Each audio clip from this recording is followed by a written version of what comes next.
All right, everybody, welcome back. Week 7 on the way to heaven. We're going to try to get there. Look here, it might have been a few weeks, but here we go. Look, got my congregation out here, got a little sunshine, I got birds chirping, and that's all you need. That's all you need to just let loose a joyful noise unto the Lord and to search for that authentic Christ that we are trying to find here at the Barking Truth. And this week I'm really happy to get back into it. I know it's been a few weeks since the last sermon in which I gave some testimony on the impact of Reverend David Averett in my own life. Rest his soul. You know, we've been missing him for several weeks now, but he's still, I think he's kind of like Obi-Wan was in Star Wars. I still feel him with me like all the time, you know. When he went to be with the Lord, I don't feel like he really left me in any sense of the way. I don't really feel like anybody that we love leaves us in that sense. Physically, of course, they're not here, but we can still feel their energy. We can still tune into their energy on the wavelength of time that we live on. And I do believe that, and that helps us stay connected. But the metaphysics of that's another conversation, because today is a very special day. This is Father's Day actually, and you know, Father's Day is one of my favorite days of all, because it really reminds me of the most deeply rooted sense of love that I understand or that I've ever understood in my life. Has been through the discovery of what love is through my children. And I thank God every day that has been a blessing that I can enjoy, that I can see, I can observe. I can be a part of.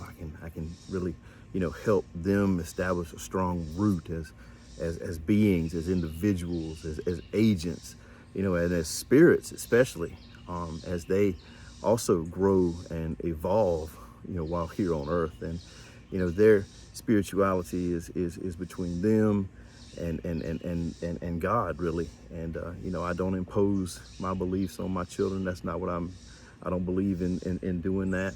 I don't believe in doing that to any of you.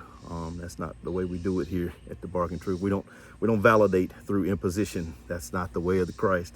No, the way is to show people the authentic self, the authentic list of love that we talk about from 1 Corinthians, to be aware of the things that the Lord hates, as we learn from Proverbs, and to celebrate ourselves and celebrate each other with joyful noises unto the Lord. And that really brings me this week to a set of verses that I had talked about earlier, or last sermon, which is Psalm 82, and that's known as the Psalm of Asaph. And this is a really interesting set of passages in the Bible, and to be honest with you, I kind of came up with it through some scrupulous means. About a week before my wedding, I had to go pick up an order of some homemade moonshine. And I've always been a preacher, and so I had to go pick up that, and I was at an old buddy's liquor house, and a couple fellows sitting around talking about scripture, you know, while we sipped on some of Grandpa's medicine. And this one guy was like, you know, you ever read Psalm 82? And I was like, no, I hadn't.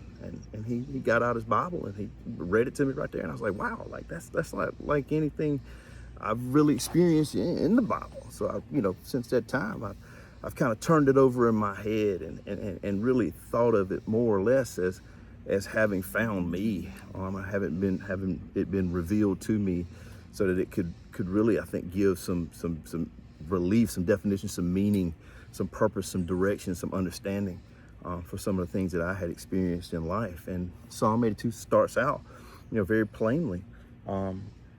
The Lord presides over the great assembly. He judgeth among the gods. That's Psalm 82:1.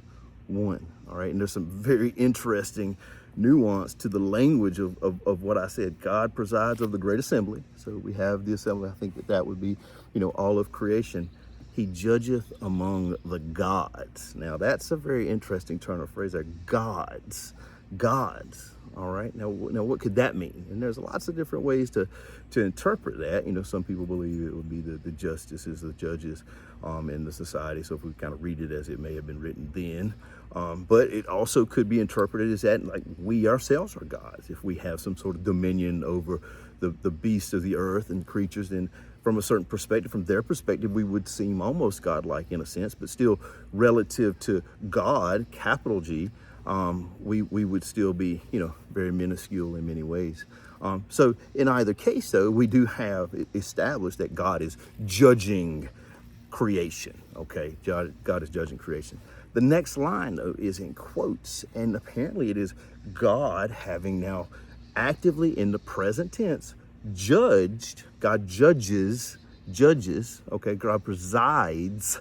These are active present tense verbs. So the process is happening. God, having judged or in the process of judging, looks out and says, how long will you defend the unjust and show partiality to the wicked? Okay, and this really lights me up because, number one, like I just read in verse 1, it's actively in the present tense. God presides, God judges, all right? Looking out now.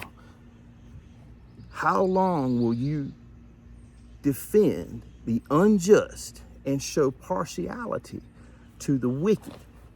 I got to think on this for a second, because what is God saying to us? If we are the gods, us as human beings, as creatures of some divine import, of the divine image ourselves, here placed in dominion on earth, if that's us, okay?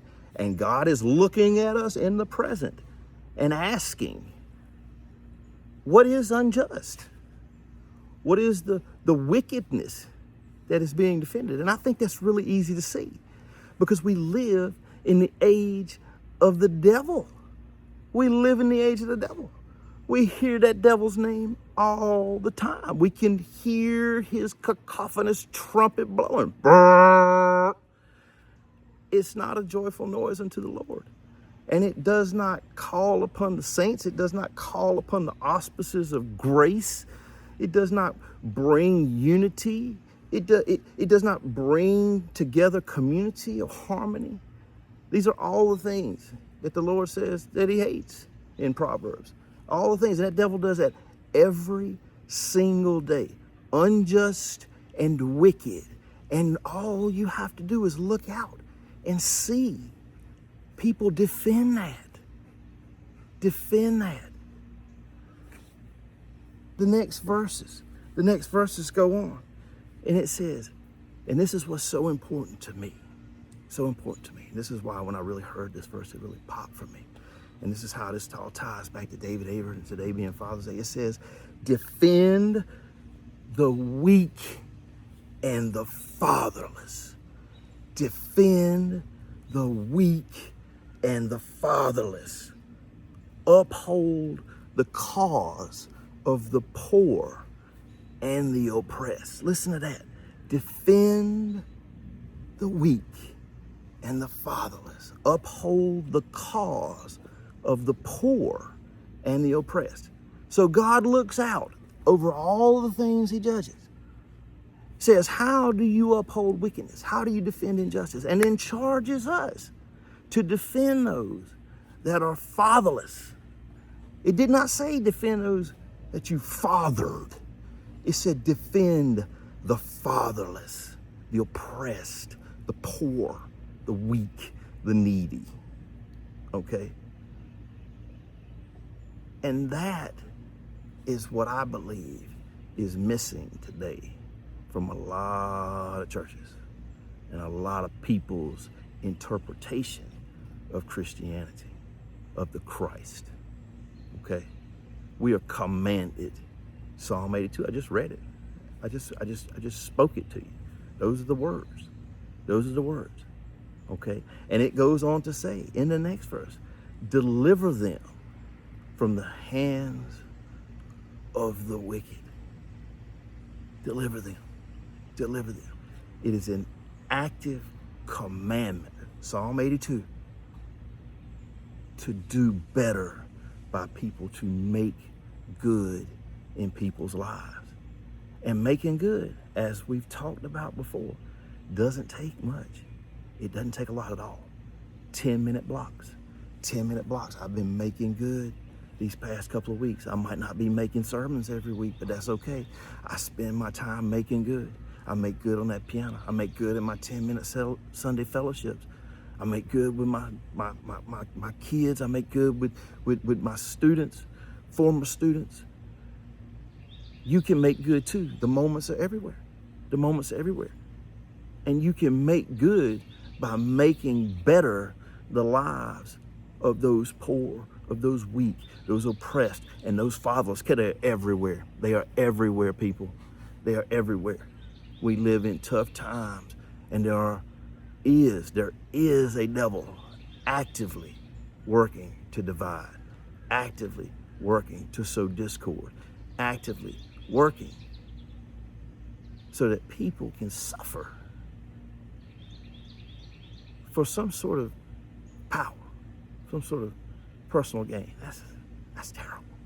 How long will you defend the unjust? And that's the question I ask everybody. You know, if you're with that, how can you possibly be with the Christ? That's cognitive dissonance. It's cognitive dissonance. You got to work on that. We got to work on that. We got to work on that. Be better. Be better for yourself. Use these friends, these spiritual companions that God has given us. Use them to help you internalize and to understand and to think about the ways that you can be a better person. All right.